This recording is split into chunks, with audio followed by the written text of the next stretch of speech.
views expressed in this program do not reflect the views of the staff, management, or licensee of this station. This is 91.7 FM, WHUS Stores. I am Peddler Ron, and you are listening to Bicycle Talk. This is episode 401 to be broadcast on Wednesday, June 25th, 2024 on WHUS 91.7 FM and WHUS.org. Welcome to Bicycle Talk without my friendly co-host, the lovely Dr. Fran Storch. If you are watching on Facebook Live, feel free to comment. I may or may not be able to get back to you, but I can get back to you at a later time. Bicycle Talk is a show where we talk about bicycles, bicycle culture, bicycle advocacy, upcoming news in cycling, the bicycle business, and the bicycle calendar. If you have a comment, you'd like to contribute information to the show, and you're listening right here on Facebook Live, you can comment below, or you can also send me an email at bicycletalk@gmail.com. You can also listen to past episodes of Bicycle Talk on WHUS.org, iTunes, Spotify, and now on my Bicycle Talk YouTube channel. Ron's Rant of the Week. Well, last week I talked a little bit about New York's congestion pricing, and the governor decided not to have congestion pricing. They were going to charge an extra $15 tax for driving into the city to try to reduce some of the congestion in the city, because it was costing them some crazy $20 billion a year or something. I don't know, something nuts. Well, anyway, we got a little bit more to talk about there. Just a little bit more, because a federal judge has set aside a key congestion pricing lawsuit for Governor Hochul's rationale for killing congestion pricing took another blow on Thursday as the federal judge dismissed one of the major lawsuits against it. So it may be back. You never know. If you work in New York City, you definitely might have an issue there. There's still other lawsuits out there, just so you know. Folks who are teachers and public servants in New York, downtown New York City, they're very up and against this. The unions are up and against this. I understand that. There can be exclusions. It can happen. But, maybe we need to look at better transit and better ways of getting around on bicycles and e-bicycles and all that. We'll talk a lot more about that in the show, because that's what we talk about here. It's Bicycle Talk. All right, let's move on. Shout out to Cambridge, Massachusetts. Yeah, Cambridge, Massachusetts has pro-bike policies which have transformed it into a top city for biking. Yeah. How about that? Cambridge, local, right here, over here on the East Coast, on the very congested East Coast, where it's very, very hard to build bicycle infrastructure. But Cambridge is doing a great job. We'll talk a little bit more about that in the show. And later in the show, you know what time of year it is. It's Tour de France time. Yeah, here it comes. Quite a lineup this year. It's going to be interesting. There's some talk about, is Pogacar going to be able to pull the big double here? Is he going to be able to pull the Giro followed by the Tour de France? It's a very, very difficult thing to do. But, boy, he looked really good in the Giro, and the UAE team looked really, really good in the Tour of Switzerland. So his backup is pretty solid this year. So we'll see.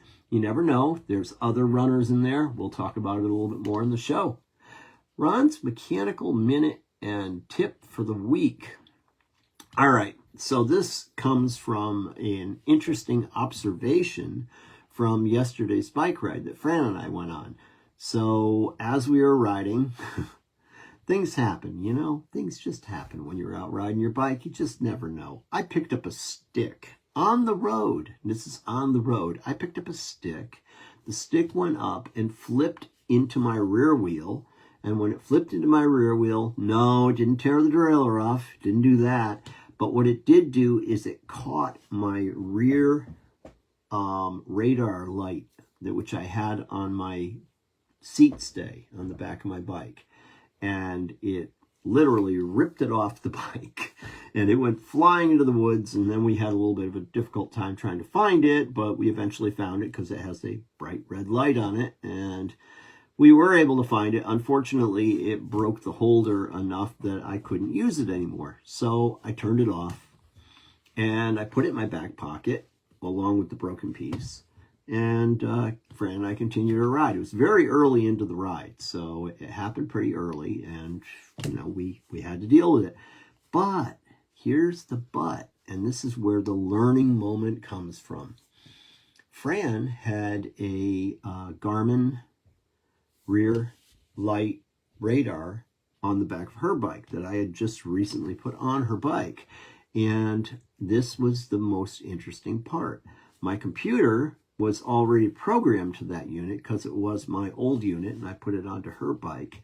And she, of course, was just learning with this because she'd never had one of these before. So I was trying to explain to her how it all worked. And it works exceptionally well, including, and this is really interesting, if you're on a group ride and you have someone who has one of these and you don't have one, but you have a Garmin or a Wahoo computer, you can set it up so that you'll read their unit. You have to Bluetooth into it. You have to be close to the unit before you start, and then it will register on your computer. And you can get all the information that's coming off of that rear light transferred over to all the other bicycles on your ride. I was kind of blown away by this because I had no idea that this would work. I mean, it made sense because the range is, it's from the back of the bike to the front of the bike, no big deal. I did not realize that the range on this unit, because my unit wasn't working, remember, okay, the range on the unit was a good 10 to 15 bike lengths behind me. So I was still getting a reading as I rode off the front on Fran on a couple of occasions and got a little bit of space. I could look back and I could see her in my mirror, so I knew she was back there. But I'm getting the readings from her bike, okay? And I'm not right beside her. I'm not just a bike in front of her. I'm probably 10 bike lengths in front of her, and I'm still getting the reading. Powerful, really interesting. So how to make your group rides a little bit safer. If you look around in your group and you see that no one else has one of these, you could, but they all have a GPS style computer on their bike, you can have them pair into it. And then they can pair into the one unit that is on the ride, and everybody gets the same information when a car is back. So cool, so cool. The simple pleasures of life. And I'm a big believer in the rear radar. I just think it's probably one of the best tools that's come out in years, and I talk about that a lot on this show, but there's a reason why. It makes it safer to be out riding on the road. It totally does, for so many reasons. So anyway, that was kind of a cool discovery, and I thought I would share that with you because I think it's just brilliant that this one little unit can pick up for so many other bicycles. Very, very cool. Anyway, let's move on from that and go into talk a little bit about city speed limits here. There's a few things. First of all, we've got this. There's a lot of cities that are studying a lot of different things about how do we improve our environmental impact? How do we improve our infrastructure? There's so much talk about infrastructure. And so there's a lot of things going on that are hopefully making it safer for cyclists and pedestrians when they're in the city. And, because of the fact that we've had an awful lot of pedestrian fatalities and cyclist fatalities over the last year or two, this is becoming a big subject. So I want to talk a little bit about this today because there is one common thing that can be done that would resolve a lot of these issues. And no, I'm not talking about shrinking the size of the gigantic SUVs, although in a perfect world, that would be great, wouldn't it? Wouldn't it be great? Get rid of these big things that everyone's transporting themselves around in. I just find them obscene and absurd. But anyway, that's what we have. That's our culture right now. Americans like driving big vehicles. not a big fan. I'm a bigger fan of small vehicles than I am big vehicles. But, you know, when everyone drives a big vehicle and you're in a small vehicle, it becomes less safe to be in a small vehicle. So therefore, yeah, anyway, you know what I'm talking about. And of course, we as cyclists are small vehicles. And so we have to be concerned about these gigantic behemoth things that are traveling down the road that are having difficulty getting around us because they're 3 or 4 inches wider than they used to be. And so now they fill in a little bit more of the lane that you're in. And, you know, and people don't know how to drive them. I'll add to that. People do not know how to drive these things. So it's really irritating, and it has increased the number of impacts that happen with cyclists and pedestrians. There's also a visibility issue on these things, and that's another thing. Well, how do we make a change without making a huge change in the automobile industry, because that's not going to happen overnight, right? These vehicles are not going to get smaller. They're going to get bigger, and they're going to get heavier. And the reason they're going to get heavier is because as we wean ourselves off of gasoline, we are going to go over to electric power. As we go over to electric power, we are going to add more weight into the vehicle because the vehicle now is carrying a very heavy battery. So the vehicle just got heavier. That's a problem. On the technological side of that, because I now own one of these vehicles, it's not a big one, it's a smaller one, but I now own one of these vehicles. I can tell you that the braking system and the pedestrian alert system and the lane correction systems that are built into these newer vehicles are brilliant, and they really do work well. But again, we still have a visibility issue. We still have a large vehicle issue, and that is still something that we are not going to be able to resolve right away, not the way that we're going right now. So here's the way you do it. 3 reasons why cities should lower speed limits. Lower speed limit. At some point, we have to realize that anybody fighting against lower speed limits in cities is either willfully ignorant or they're a selfish you-know-what who values their convenience more than other people's safeties. And I'll let you fill in the you-know-what. But I'm sure you've used that word before.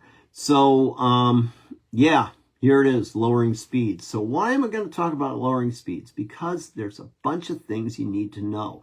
Government research shows that 20 mile per hour speed zones reduce the incidence of traffic accidents by 60% and cut child and pedestrian accidents by 67%, while overall vehicle speeds fell by an average of 9.3 miles per hour. There was no evidence that accidents increased on surrounding roads. So, 20 miles per hour saves time and improves traffic flow. Okay, we're going to look into that. Let's see what this says here. Make sure I get this right. 20 mile per hour one. Here we go. I think I kicked it out. Here we go.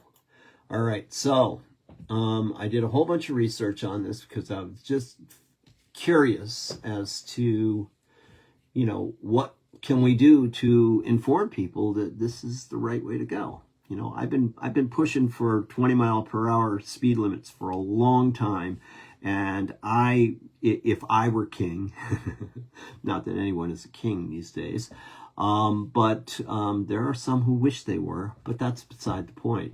If I were king, I would require any place that has a crosswalk. I'm talking, you know, once you move into funny signs I've seen, thickly populated or thickly settled area, or some place where there's going to be a pedestrian walking across the street and there's going to be a crosswalk there in order to make it quote unquote safe for them, which is not safe because it's just toilet paper. It's just paint on the surface. And most drivers of motorized vehicles don't pay any attention to things like that until they're forced to. And then hopefully they will pay attention to them when they are forced to. But that's another story. So people wrongfully assume that 20-mile-per-hour limits delay journeys. Yet average speeds are generally well below 20 mile per hour due to congestion and traffic just in general. And traffic flows more freely at 20 miles per hour than it does at 30 miles per hour. Drivers make better use of road space by packing in a little bit closer, right? You're following a little closer because you're not going as fast. You don't have to give that little extra space, not that people do. And drivers' better use of road space makes everything work more efficiently at a higher capacity, and it's easier to merge because drivers feel safer. Some leave their cars at home, further reducing congestion. 20 mile per hour limits mean quicker journeys. The other thing, of course, is that as you are riding if you are riding a bicycle in a situation that has 20 mile per hour speeds, there are oftentimes, depending on your level of fitness, that you can go as fast as the car can go. So therefore, you get to travel in that lane of traffic without hindering anybody else because you can keep up to the car in front of you and the car behind you isn't going to overtake you because you're going the speed limit. This is a beautiful thing. This is why traffic circles, which some people hate, roundabouts, because they require a level of intelligence to drive through them.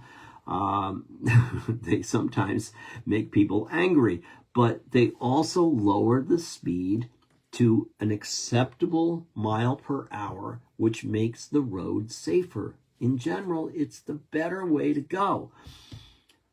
We are so impatient in this country. We are just really, really impatient. That's what it really comes down to. We have a level of impatience which is not very, it's not a good scene. That's all I can say. So if we take optimal speeds for maximum urban traffic flow and run them at 20 miles per hour, and here's why it's more efficient than 30 miles per hour. All right? Doesn't seem like a lot, right? 30 miles per hour, 20 miles per hour. Drivers cut their speed braking distance. Okay? That's a big one. Shorter gaps mean more vehicles can use the available road space, reducing standing traffic.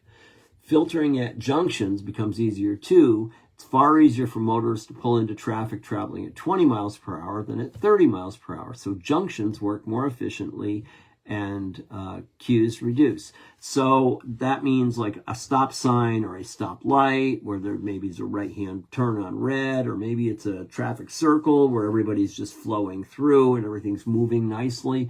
It just makes it easier to merge in, and merging becomes movement. Merging is good. Merging is positive movement forward. Motor traffic volumes decrease since slower speeds encourage active and sustainable and shared travel. Walking and cycling levels rose up to 12% after a decrease in one city's 20 mile per hour limit. That's a big deal. 12%. That's a lot. So let's see. What else did I have in here, which was kind of cool? So buses operate more efficiently. The reduced length of queues means that bus journey times decrease and become more reliable. Buses now become a more attractive alternative to a car. Smoother driving and less wasteful braking and acceleration cut fuel use by 12% in Germany after a 30 kilometer per hour, 18.6 miles per hour limit was implemented. Air quality also improves since moving traffic emits less pollution than standing still with engines on. The Department of Transport's speed flow plots are in the COBA, that's Cost Benefit Analysis Manual, of the Design Manual for Roads and Bridges. This computer program shows that urban traffic flow improves at lower speeds. Other traffic models support this analysis. A highly experienced professional mathematician has modeled a system that progressively reduces the limit the closer you get to the city center. By linking traffic lights in sequence along main routes into the city, it's possible to time the lights so motorists who are traveling at the prevailing speed limit benefit from a green wave of traffic lights. They can also get to the city center smoothly without an endless cycle of starting and stopping and queuing. So, this is all good stuff, right? I mean, lower the speed. Simple, simple, simple, simple. Everything gets safer. Being hit at 20 miles per hour as a pedestrian or a cyclist is truly a bad experience, but it's not usually a deadly experience. And add 10 miles per hour onto that, and it changes dramatically. So, this is a good thing to cut down the speeds. There's also, this is interesting. If you are decreasing your speed, you're opening up your peripheral vision more. As you increase speed, your peripheral vision closes more, so you see less going on to your sides as you're going faster, because your focus is more, hopefully, directly in front of you and not on your cell phone. So these are all things that make a difference. Like, I've got more. I've got more, but wait, there's more. So it just, the time one gets from boosting speeds in urban areas can end up being surprisingly modest. In downtown streets, the difference between a 25 mile per hour commute and a 45 mile per hour commute is roughly an additional 48 seconds for every 3/4 of a mile traveled. That turns out to be, in 10 miles, we're talking about a 10-mile commute, which is on the average what Americans drive to get to work or to get home. And it's actually 5 to 10 miles, and we're talking about 6 minutes. So can you leave 6 minutes earlier to get to work in the morning? Sure you can. That's not that hard, right? Can you afford to get home 6 minutes later because you slowed down? And when you got home, you're actually able to hug your family because you're still alive, because you didn't get in a horrible accident? Sure you can. It's really, this is common sense. So there it is, 48 seconds for every 3/4 of a mile traveled. And that's a 20 mile per hour difference. It's 25 miles per hour to 45 miles per hour. This stuff just all makes a big difference. I've got more here. But right now, I just want to shout out to Cambridge, Massachusetts, because where are they? They're right here, right? Nope, that's not them. Go back here. All my sets got screwed up because I went from my downstairs computer from my upstairs computer. So we're going to go here. And this is from People for Bikes. And this title of this article was How Pro-Bike Policies Transformed Cambridge, Massachusetts into a Top City for Cycling. All right, so it shows here very nice protected barriered lane here, which is super. We want to see more and more of this. It just makes a huge difference. Lots of people on bicycles within that lane, which shows them being protected by the concrete barriers that are on the sides. These barriers don't have to be very big either. We're really talking curbing with enough of a gap on them so that you can, plant flowers in them and make them, it all looks very nice. It's a very nice way to do it. And it just gives enough of a visible barrier as well as a physical barrier to keep cars out of that lane. So you don't need it all the time. You just need it to break up occasionally. So you're going to open it up at intersections, but you're going to close it up when you're on free-flowing traffic areas. So it can be gapped, and yet it still gives a great visual, and it really, really teaches people how to drive their cars and trucks, which is part of the problem here. We have an education process. I had an encounter a number of years ago with a gentleman driving a large pickup truck, of course. It's always a pickup truck, isn't it? So anyway, he was driving a large pickup truck, and we had an altercation. He got a little too close to me, and I, hit him with my hand because, I just slapped the side of the bed of the pickup truck because he was about to hit me. And I prefer to make a statement than become squished. So he pulled over. He was angry. He was angry because I touched his vehicle. That's understandable. I touched your vehicle. Yep, I get it. I get it. But I immediately thanked him for pulling over and talking to me about what just happened. And I asked him if he understood what just happened. And he said, well, you touched my truck. You shouldn't do that. He's like yelling at me for touching. I said, no, wait a minute. If I could touch your truck, how close were you to me that I would be able to reach out and do that? And I immediately extended my arm all the way out. And as I extended my arm all the way out, I said, from that fingertip to this shoulder is 3 feet.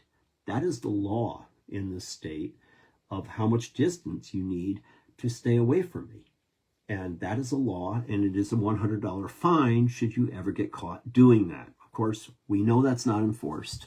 We know that that's a huge part of the problem, is the only time it's enforced is if the cyclist is actually hit. And then it's still not always enforced because a lot of the officers that come to the scene of the accident do not know the law. Isn't that nice? I had that happen with a friend of mine. And he was hit, and nowhere on the infraction of the police report was there a show that the driver was charged with $100 for hitting the person. And that's the first offense in the state of Connecticut. The second offense is $250. The third offense is $500. So if you get caught doing it repeatedly, it gets more and more expensive. But it's not enforced. So if it's not enforced, then we got a problem. Or if it's only enforced when you hit someone, then you have to hit 3 people before you get the $500 fine. It goes beyond ridiculous. But anyway, so there are some. Cambridge, Massachusetts is one of the 2024 cities on the rise, scoring a tremendous 72 out of a possible 100 in this year's ratings. This year, they ranked number 2 out of 604 medium-sized U.S. cities for bicycling. In 2019, the Cambridge City Council passed the Cycling Safe Ordinance, CSO, one of the strongest complete street ordinances in the nation, requiring the city to construct separated bike lanes when streets are reconstructed. Since then, bike infrastructure has popped up all across the city. Thanks in large part to their quick build projects that create separated bike lanes without major time or funding investment of other infrastructure improvements. But Cambridge's commitment to better bicycling started well before the CSO. The backbone of the work really started back in the early 90s when the Vehicle Trip Reduction Ordinance was created, and that's from Kara Selderman, who is the Transportation Program Manager for the City of Cambridge. The ordinance was voted on by the City Council and said that we're going to reduce single occupancy vehicle trips through promotion of walk, bike, or transit trips. Now, if you know anything about Cambridge is really, it's downtown Boston. It's in a very, very congested area. It is the home of MIT, and I think Harvard is also there. Harvard University is also in Cambridge.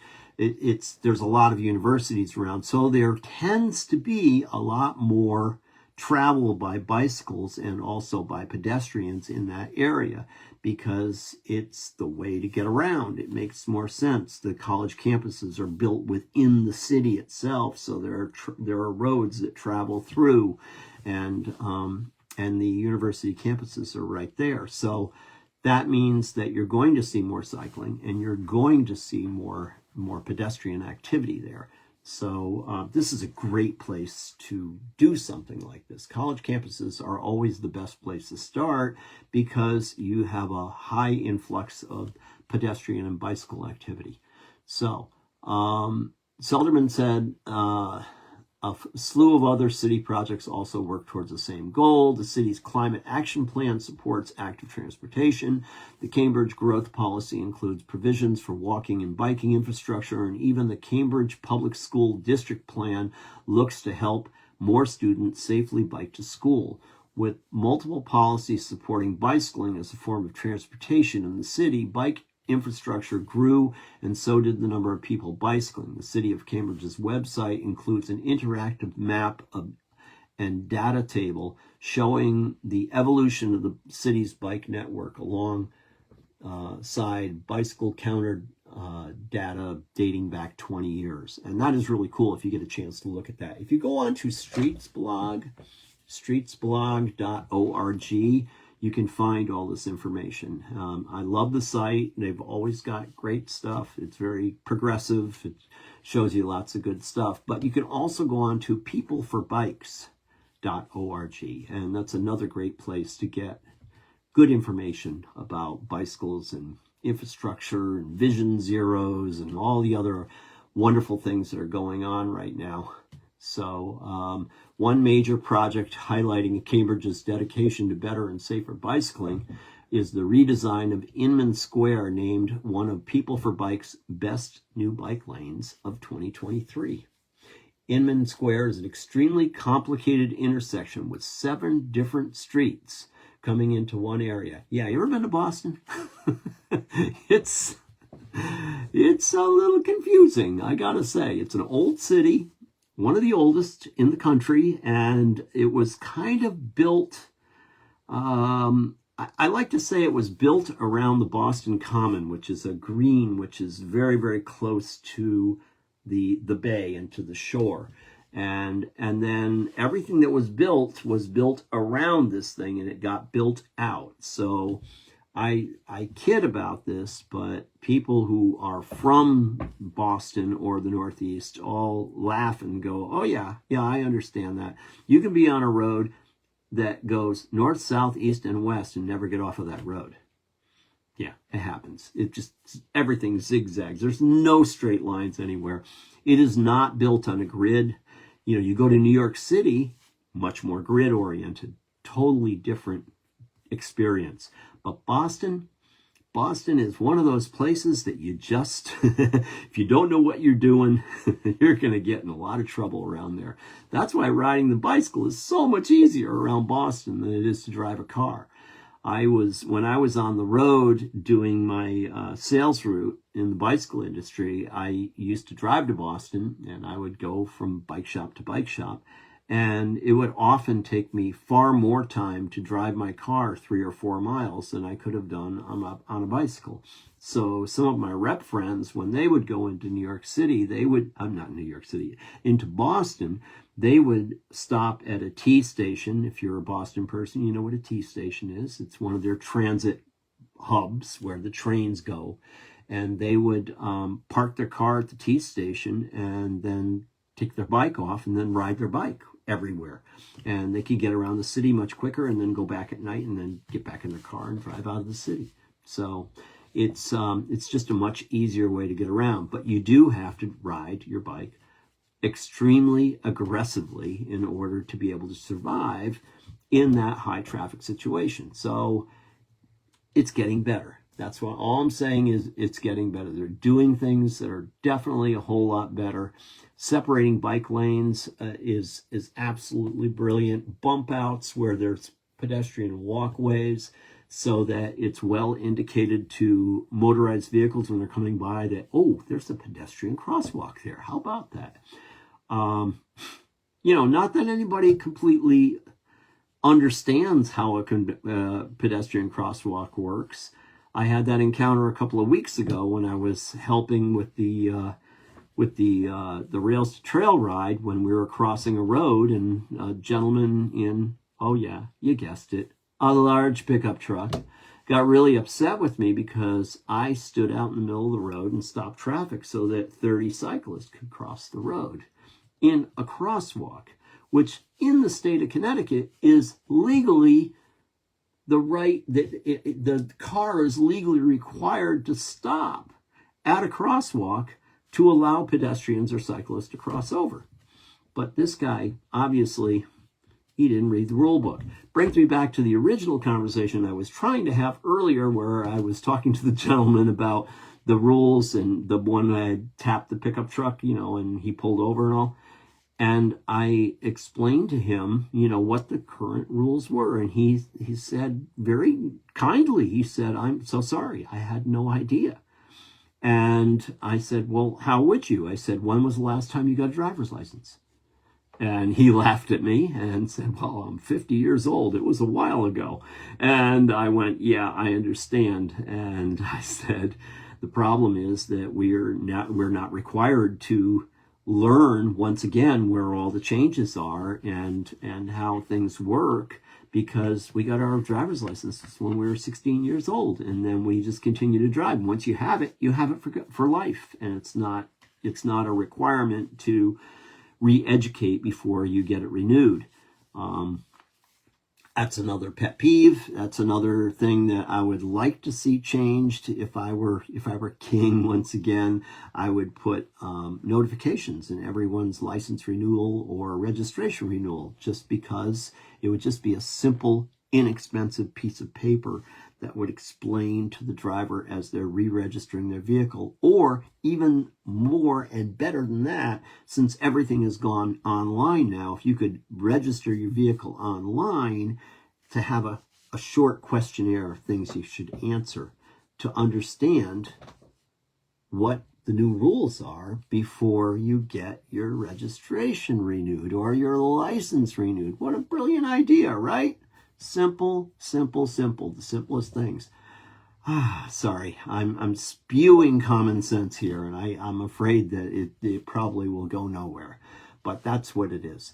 So anyway, Cambridge gets a big shout out. They're doing all sorts of cool stuff. They're doing safe routes to schools in Cambridge. We do that here in a lot of places. When I was on the board of directors for the Connecticut Bicycle Coalition, we had a big safe route to school program. A lot of towns took advantage of it, and we helped a lot of towns understand and realize what engineering their roads for bicycle safety was all about. So it's all good. So shout out to Cambridge. We're going to take Cambridge off the map here for a moment, and we're going to go on to what else we have here today. So this is another one of those just kind of DUH moments, but there's a critical difference between 20 and 30 miles per hour. Okay. This comes from Greater Washington, okay, Washington, D.C., okay. This article came out a long time ago in 2015, and it might seem like a small thing, reducing motor vehicle speeds to 10 miles per hour, but that 10 miles per hour, but that 10 miles per hour can make an enormous difference for the safety of a street and how comfortable people feel about walking and biking there. So they have a nice visual here that shows something I spoke of a short while ago about the peripheral vision.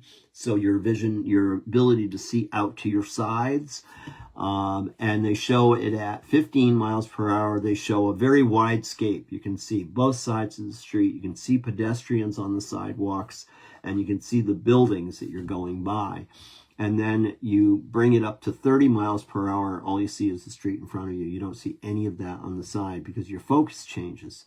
And your focus changes because your speed increases. So slowing it down is good for a couple of different things.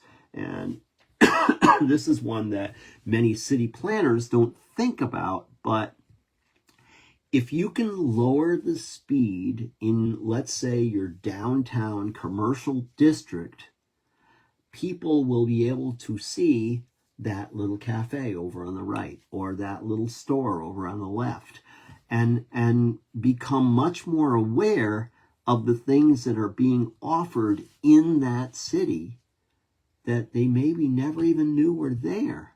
So for commerce, it's a huge boost. It makes a big, big difference. I try to explain this whenever I talk to anyone in municipalities about, because I'm the bike guy, people call me and they say, hey, Ron, would you mind doing a talk for us and letting us know, how your feelings are about this and that. And so, I'll go and I'll chat with them about it. And the big thing I explain to them is, and the last time I did this is, I'm not here to solve all your problems. I'm here to offer you an opportunity to expand and make more money and make your city more productive. An opportunity. That's all it is. And you can go in one direction or you can go in the other direction. You can choose to leave everything just the way it is. But there's an enormous opportunity to increase commerce and tax revenue in your town just by changing your infrastructure, lowering your speed limits. And it's a no-brainer. It's an absolute no-brainer. And we've got to do something about this really soon because people are dying out there, and that's not good.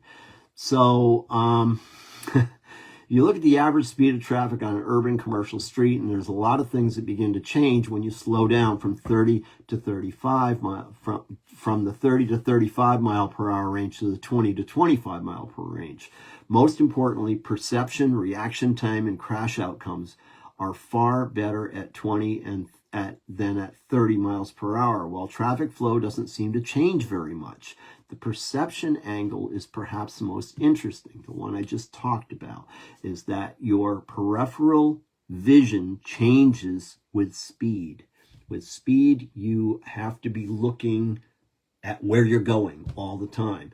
With lower speeds, you have a chance to look side to side because you're not going so fast. It just makes a huge difference. That changes your reaction time when you're driving a motorized vehicle. It also changes reaction time when you're riding your bicycle too. So what does that mean? It means that if something happens in front of you and you have to make a very quick stop, you can do it because you've reacted to what's happening in front of you. So there's just so many things that you can do that make a difference as far as lowering speeds go. And I think it's really, really important. I have more information here to share on this than I have time for today because we have other things that are coming up and we will be talking about very, very soon. And so I will table these for next week because I have other things I would like to discuss on this. Let's go to the bicycle racing edition of Bicycle Talk, the Tour de France preview. Yes. This is exciting. As you well know, if you have listened to me before, you understand that I am a big advocate of bicycle racing. I love bicycle racing. I just love it. It's just so exciting to me, and there's so much going on right now with the Tour de France. There's we've got what's going to happen with Tadej Pogačar after winning the Giro. He's got a killer A team coming in to work with him. They say he brought the B team to the Giro, although I didn't see anybody that was really a B team level rider there. I thought that it was a very hot team. But we've also got Egan Bernal coming in. We've got Mark Cavendish coming back. Yeah, Mark Cavendish is going to come back and ride his final, he says, Tour de France. Is that going to be the time when he gets to get more wins than Eddie Merckx had in the Tour de France? We don't know. We really don't know. I think not. And I think not because I think that there's other sprinters involved that are going to make a big difference on those sprint stages. And there's just some really, really hot stuff going on right now. And I think Cav, as good as he is, I just don't see him getting around some of the other Jacobsen and some of the other riders. I just don't see it, especially when Jacobsen's lead out man is Matthew van der Poel. How do you beat that combination? I mean, you got the guy who can pop out 1,500 watts of power that is a lead out man for the big sprinter who is probably putting out at least as much power. That's just another story. So, yeah, there's a lot of stuff going on. There's people talking about, the Tour de France Giro d'Italia double for Tadej Pogačar. There's people talking about, nope, it's not going to happen because there's just so much going on here. We've got other big fighters in there. We've got Jonas Vingegaard, who is in great shape right now. We've got Primož Roglič and Remco Evenepoel, Tom Pidcock. I mean, there's going to be a big lineup this year. This is going to be an exciting Tour de France, I think. And we will see exactly how exciting it is. There's a lot to talk about here. I will be talking about it more in future episodes because there's a big change in the Tour de France this year. It is not starting in France. Okay, now they've done this before. They've started in Belgium. They've started, just over the line and done it there. But they're starting in Italy this year, which is really interesting. They're not only starting in Italy. I've got stage 1 up here on my computer, and it's very interesting. And the first few stages, I think, are going to be very, very interesting. But so there is that.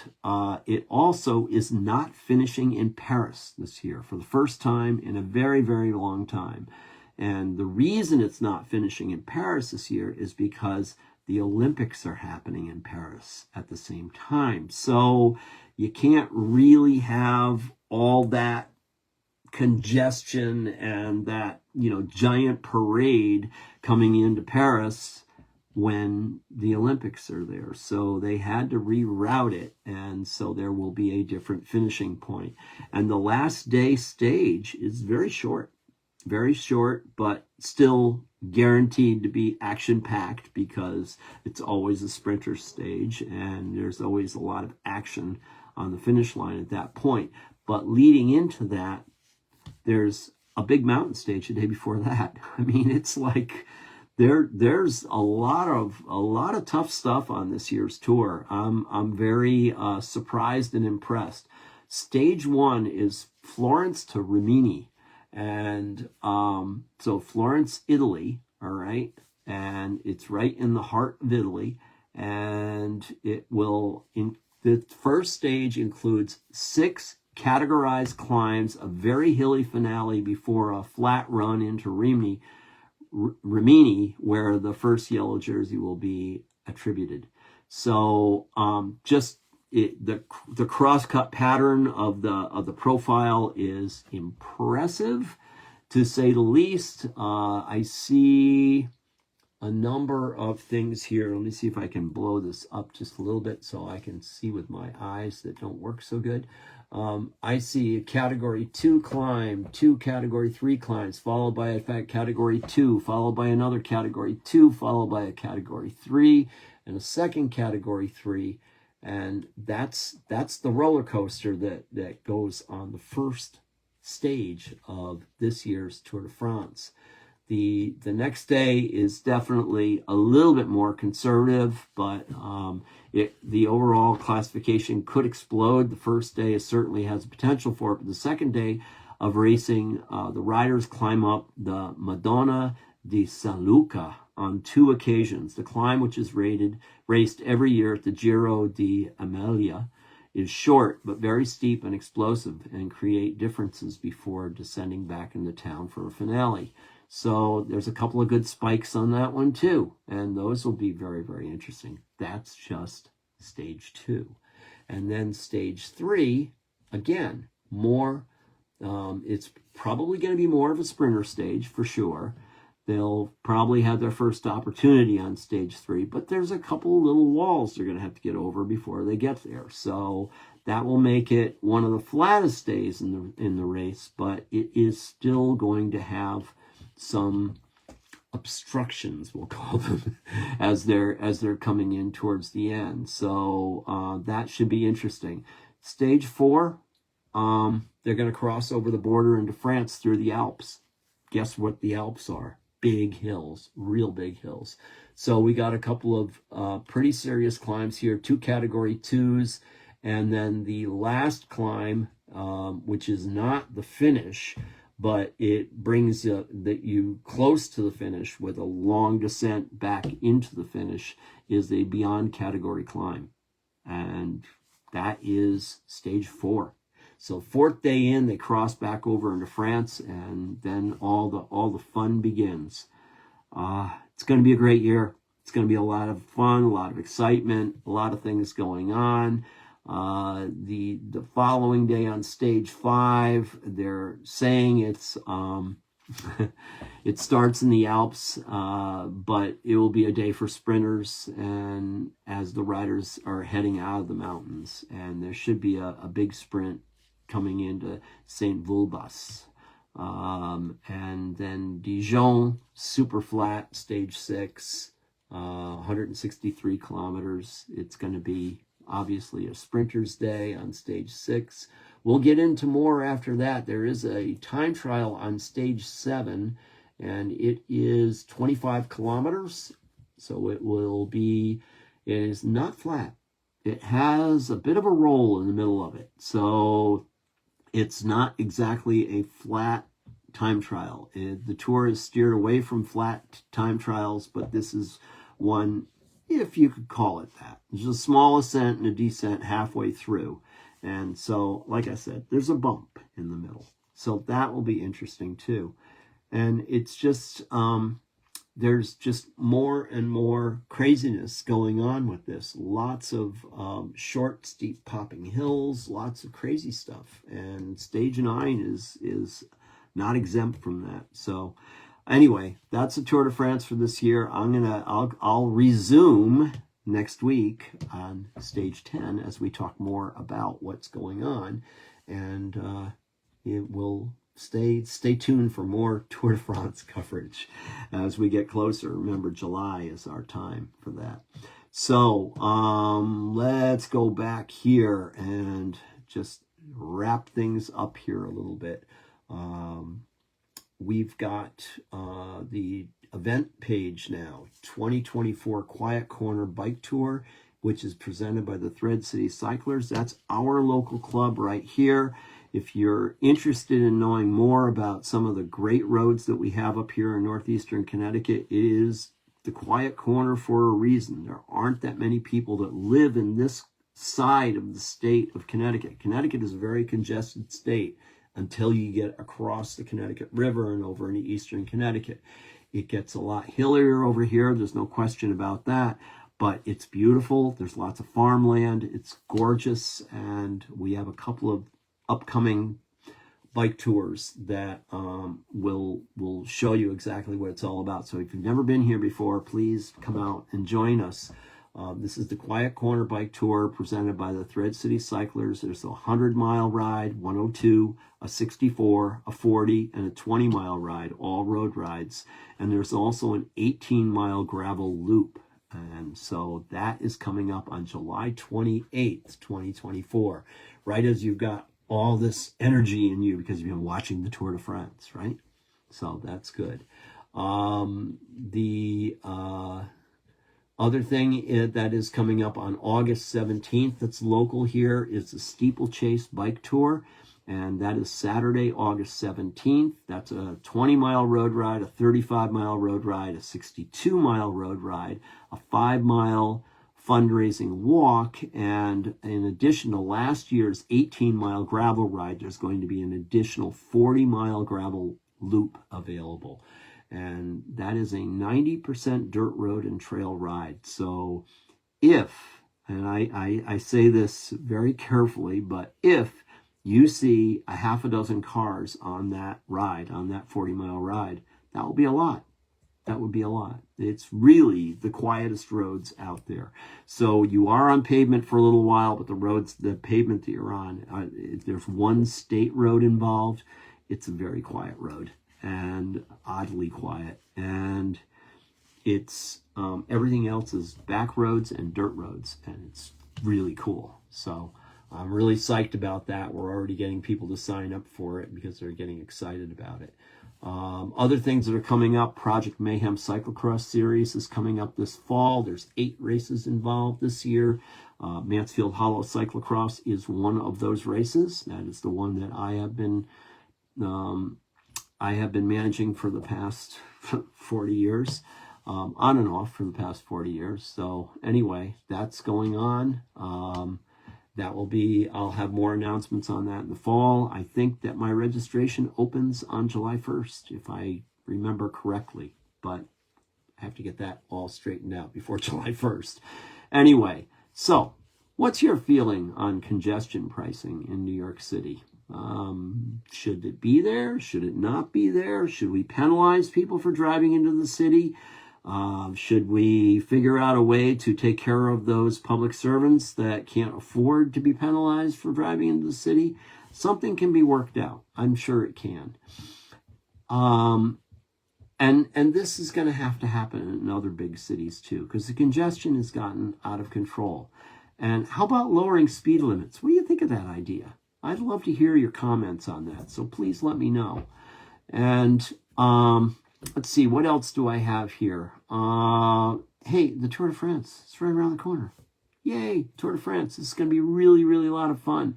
I do love my listener comments, so please be sure to write in. You can comment anywhere, either leaving me an email at bicycletalk1@gmail.com, or you can also comment on my Facebook live videos too. So 2024, more miles, ride and commute to work or around town, better fitness, or simply enjoying the bicycle ride you take more by slowing down and smelling the roses. I'll say it again, it won't be my last time. You got to get loud, get active. Our time has come. Stop complaining about traffic and dangerous roads and the price of gas and lack of places to safely ride, and ride your bicycle instead. You just might surprise yourself. It's a lot of fun. The views expressed in this program do not reflect the views of the staff, management, or licensee of this station. You've been listening to Bicycle Talk without my friendly co-host, the lovely Dr. Fran Storch. Maybe next week. If you're watching on Facebook Live, feel free to comment, or you can send me an email at bicycletalk1@gmail.com. You can listen to past episodes of Bicycle Talk on whus.org, iTunes, Spotify, or now on my Bicycle Talk YouTube channel. If you would like to contribute information to the show or be a guest on the show, you can send me an email, bicycletalk1@gmail.com. This is Pedalin' Ron. Remember, keep the rubber side down and the wind at your back. Get out and ride your bike. It really could save your life. Saved mine 3 years ago. This is 91.7 FM, WHUS Stores, and WHUS.org. Thank you so much for listening. See you next week.